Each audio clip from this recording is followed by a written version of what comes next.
over here in the UK, this show it's not rerun anymore. They don't rerun it at all.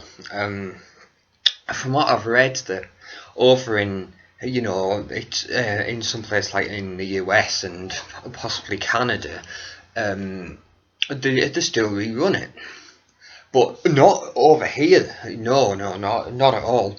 And from what I've seen as well, in the later years when they used, when they've rerun it in more recent times, there are even certain episodes which they have edited. And, it's not really surprising considering what censorship's become, the way that censorship now is. Because, honestly, it's not an overstatement at all to say that when they made this show, they got away with a hell of a lot. They got away with a hell of a lot. And you know what? It's spectacular to watch. Some of the stuff you see in this show is amazing. It really, really is amazing. So yeah, that it's something you always have to bear in mind and have to mention when you talk about Goosebumps, that some of the stuff they got away with is pretty spectacular. But yeah, as I've said, my favourite TV show, and it's something that, when I watch this, when I've been watching through this box set, I haven't done it in any particular order. I've just shot a random disc on, because I know it's just going to be gold, honestly. And it's something that can always cheer you up when you watch it. But like I say, this could be one of the closest things I have to a time machine, because it really is. It really brings back a lot of memories. Yeah, and as I say, it's got that charm to it, that you can't really capture now. There's there's an ineffability there. It's difficult to put into words, but this TV show is something special. But yeah, so that is the show on a whole. But if we were to talk about particular episodes, obviously, well, I think you've got to talk about the Haunted Mask, of course. I remember because my cousin's a big fan of the Goosebumps, and he said that is his favourite episode, and it's understandable because it is an iconic episode, the Haunted Mask. If you talk to people about Goosebumps, that is what gonna be one of the episodes there, and the one with Macaulay, the Haunted Mask, and of course that was, as I'm sure a lot of you are aware, that was the first episode of the show. And what a way to start it off. It's the classic story, isn't it? A girl getting bullied at school and finally has a chance to get her own back on Halloween. But yeah, obviously things take a bit of a turn for the things escalate. Yeah.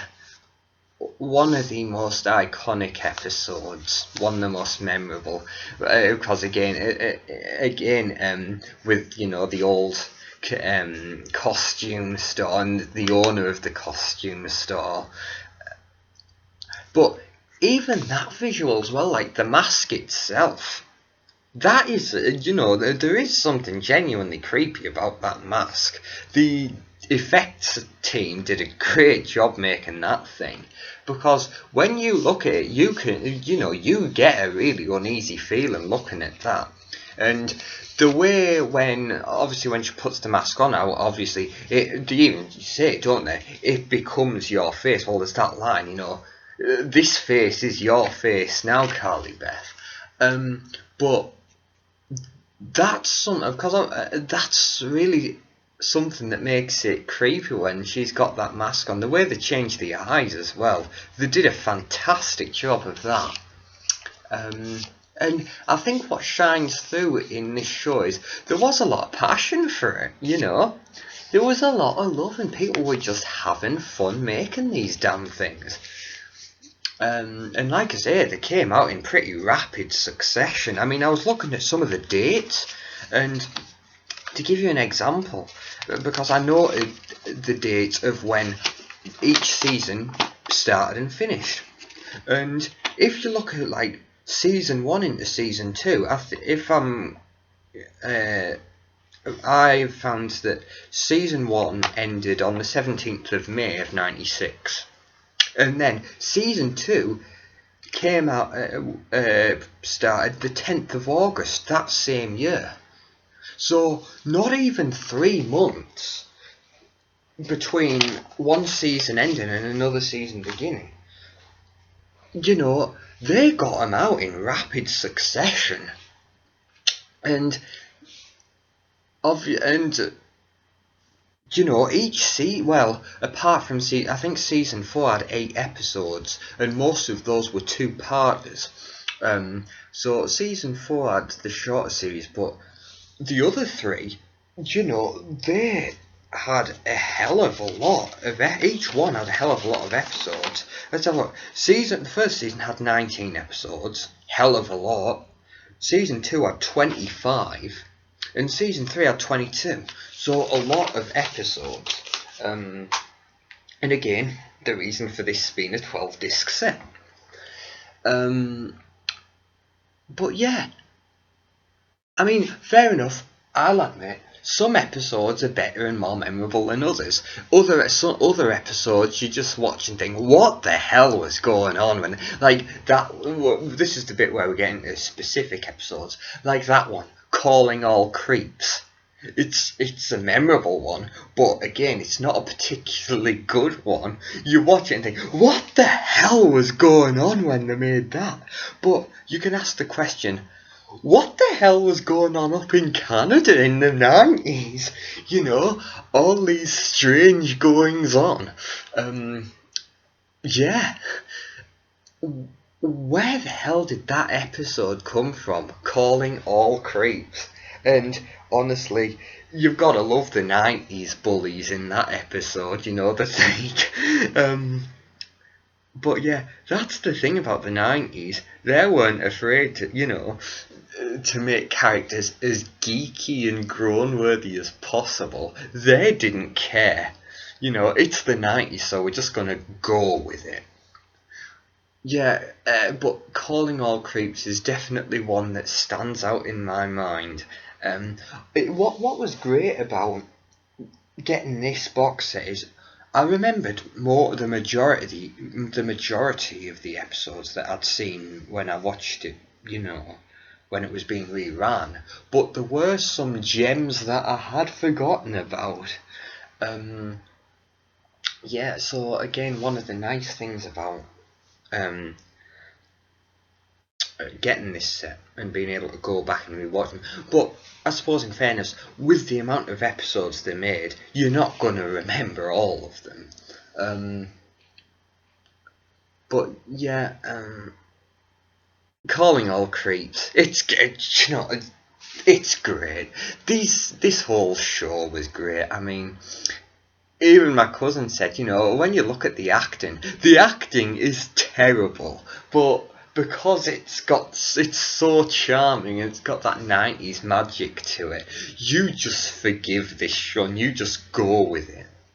And one of the other fantastic things about this show was, you know, the majority of it, to their credit, the majority of the effects were practical. You know, they weren't afraid to have guys running around in suits, you know, creatures, well, Calling All Creeps, you know, whatever the hell those creatures were, the guys took the time to make the suits. But yeah, but there were times when they did implement CGI, and yeah, it is absolutely amazing when you see the CGI in this show. Because again, calling all creeps. Yes, they had the guys they did the practical effects having guys in suits, but then of course there was the shot where they morph into the quote unquote creeps.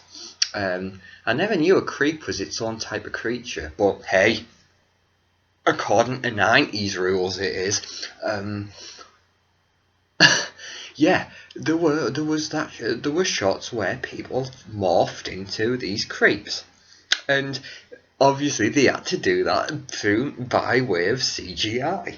And it's absolutely amazing to watch because it sticks out like a sore thumb. It's terrible, right?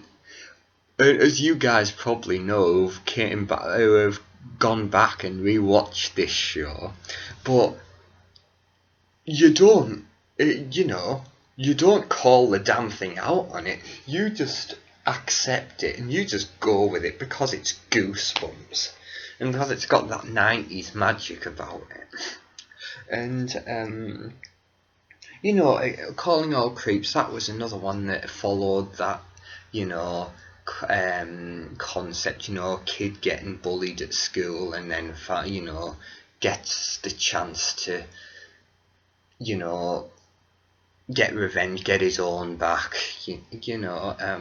but it's a great thing about Goosebumps is it's kind of relatable as well, or it is to us 90s guys. I mean, because there was a lot of that in the 90s, there still is now, but obviously back in the 90s, yeah, there were a lot of kids who wanted to get who were like that, wanting to get their own back, That's another thing we've got to talk about. That it's amazing. Seeing 90s high school again on TV. That is amazing. 90s teachers, 90s high school. You've got to love the 90s cafeteria they've got going on. It's amazing. Honestly. Yeah, it's absolutely fantastic. And that is amazing as well. Do you remember we saw an example of it at the end of that Vampire Breath episode where they did the 90s remix, that 90s rap remix of the Goosebumps theme? What the hell was that? And I also remember that piece of 90s gold that they used in one of the episodes of the Carlsville saga, the Chillology, in the first episode where they're making the lemonade, where they've got that money song playing.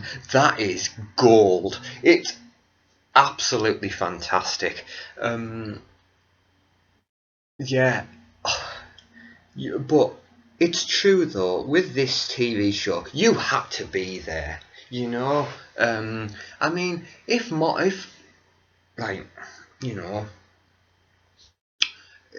kids now who hadn't seen this stuff went away. You might get some who would enjoy it. But yeah, I think to really love this show, you had to have been a kid when this was on the go, and when it was being rerun on television. Yeah, because that's what the appeal of this show is, the nostalgia of it all. Yeah, but yeah, again, and also the great 90s fashion on display. That was amazing, wasn't it? And also the 90s lingo that was on the go. Yeah, some of the dialogue in this show is so 90s. That was one thing. Going back to calling all creeps for the bullies, because there's three of them, isn't it? The big kid of the group, they're like the physically the largest, that guy, kind of like the muscle of the group. You know, the one who was trying to be the coolest one of the lot. That bit, I don't know what kind of a threat that is. You know, when because obviously the girl's the leader of the group, and then her two stooges just follow in line behind her, and they say to the muscle of the group, breathe on him. What the hell kind of a threat is that? But hey, do you know what? Again, you don't call this show out on it. Um, you just go with it. And again, I think that's the idea of you had to be there. You know,